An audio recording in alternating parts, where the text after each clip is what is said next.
Bong bong, what up, y'all? It's your boy Fro, and today I'm going to be talking about the brand new Conjuring film, Last Rites.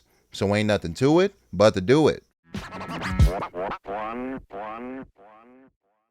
This is the fourth installment out of the main Conjuring films. I'm not talking The Nun or any of the spin offs, etc.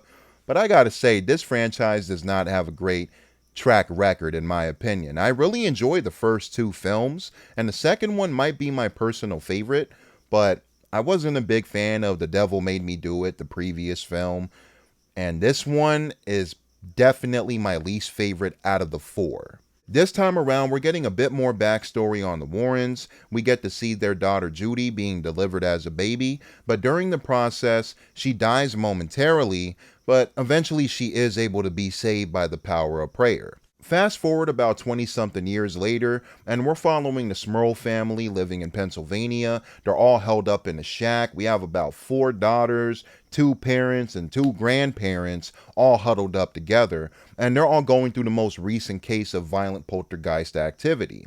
Near the beginning of the film, the Warrens are investigating a cursed antique mirror that later gets passed on to the Smurl family when one of the parents gifts it to one of the daughters for her communion. And of course, things start to go haywire, and we have an episode in the kitchen family diner where the light above them comes crashing down while everybody's seated, and it nearly takes the daughter's head off. In the present time, the Warrens aren't as respected, or they don't have as much influence, and the classes that they're teaching, there's not many people in attendance. We have younger kids in there who are making fun of them and throwing Ghostbuster quips at them. And Ed's heart is starting to get worse and worse, so this does make a pretty big impact on their career overall. We also come to see that the daughter Judy is having similar episodes and visions that involve the supernatural like her mother used to have when she was younger.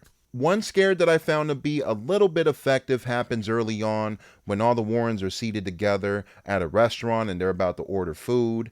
And we see this ghostly hand pop up on Judy's shoulder out of nowhere. I will admit, I did kind of like this moment a tad bit compared to all the jump scares in the film, which I wasn't a big fan of, because the hand on the shoulder moment doesn't have a big booming distracting or cliche sound effect to it. It was actually rather silent, which I appreciated.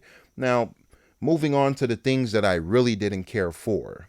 Now, for anybody that's looking for a genuinely horrifying or very creepy film a la the first one, in my opinion, you're going to be pretty disappointed like I was, because there were a lot of very laughable moments in here. And besides that, this film is a family drama wrapped up in a horror flick. It's more so following the Warrens and the new boyfriend that pops up in the scene into Judy's life and him wanting to get acceptance from the parents. And I really wanted to focus on the haunting of the Smurl family for the most part, and it isn't until the 40-minute mark where the Warrens buck up and say, you know what, let's go help these people.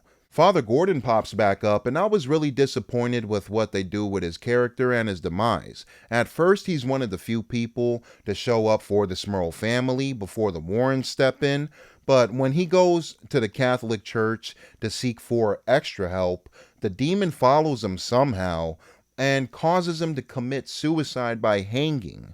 Now, the way it was done felt very Final Destination to me in a very cheesy way. So I just hated the scene overall. It made me face palm.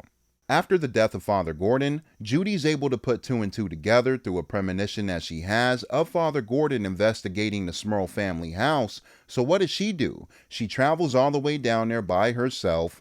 Ed and Lorraine catch wind. They surprise her at the house, and now it feels like a big Scooby-Doo film. We do find out that there's three spirits haunting the house, and that's an old, scraggly looking woman with white hair that looks like the Wicked Witch from the Snow White films, with terrible makeup effects in my opinion. The other one is an axe-wielding murderer that killed off his wife for having an affair, and the third one is his wife that's hiding in the basement. But these three are being used as a cover-up by a main demon that's actually connected to the antique mirror that Ed and Lorraine were looking for previously. If this was based on a true story, the thing that baffles me the most is the fucking mirror and the use of it in this film, because I think it's one of the worst additions easily. At one point near the end of the movie, the fucking mirror starts to spin really fast in terrible CGI fashion. But the absolute worst moment for me in the entire film, and perhaps the whole Conjuring saga, is when a giant CGI Annabelle doll comes to life and chases one of our leads through the hallway.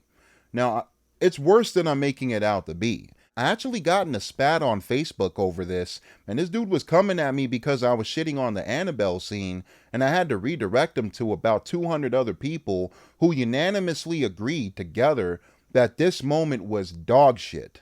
Another thing that I found to be terrible is that Lorraine teaches Judy some sort of pocket full of posy nursery rhyme to ward off evil spirits and her visions.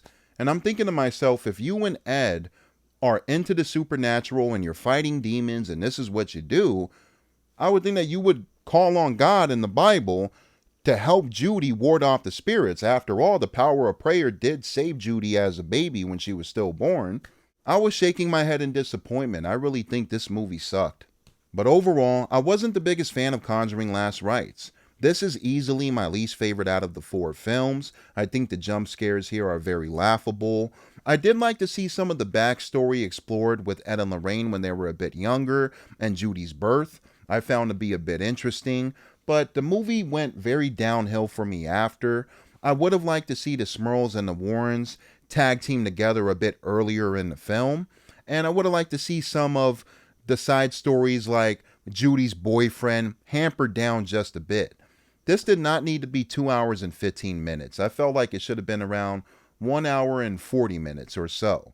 I'm going to give The Conjuring Last Rites a 4 out of 10. And that's it, y'all. It's your boy Fro. What did you think about this flick? Did you like it more than I did? Did you hate it? Comment below. Let me know your thoughts. Hit my description box for my Patreon. Like and subscribe to help out your boy's channel. And I'm out. On to the next review. Peace.